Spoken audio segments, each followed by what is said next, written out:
ಹುಬ್ಬಳ್ಳಿಯಲ್ಲಿ ಹತ್ಯೆಯಾದ ನೇಹಾ ಮನೆಗೆ ಇವತ್ತು ಶ್ರೀರಾಮ ಸೇನೆ ಸಂಸ್ಥಾಪಕ ಪ್ರಮೋದ್ ಮುತಾಲಿಕ್ ಭೇಟಿ ಕೊಟ್ಟು ಸಾಂತ್ವನವನ್ನು ಹೇಳಿದ್ದಾರೆ. ಮುತಾಲಿಕ್ ಆಗ್ರಹ ಮಾಡಿದ್ರು, ಲವ್ ಜಿಹಾದ್ ಆ್ಯಂಗಲ್ನಲ್ಲಿ ಈ ಕೇಸ್ನ ತನಿಖೆ ಆಗಬೇಕು, ಇದು ಲವ್ ಜಿಹಾದ್ನಿಂದ ಆಗಿರುವಂತಹ ಕೃತ್ಯ ಅಂತ.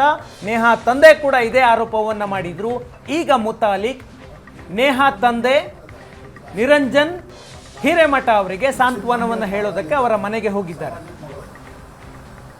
ಕೊಲೆ ಆಗಿದೆ, ಕೊಲೆಗಡಕನನ್ನು ಬಂಧನ ಮಾಡಿದ್ದಾರೆ.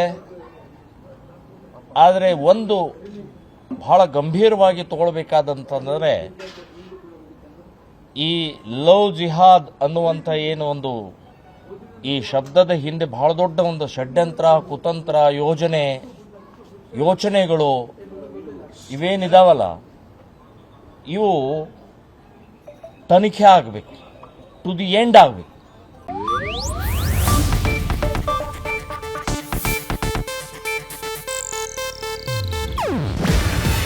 ಇದು ಏಷ್ಯಾನೆಟ್ ನ್ಯೂಸ್ ನೆಟ್ವರ್ಕ್ ಪ್ರಸ್ತುತಿ. ನೀವು ನೋಡ್ತಿದ್ದೀರಾ ಏಷ್ಯಾನೆಟ್ ಸುವರ್ಣ ನ್ಯೂಸ್.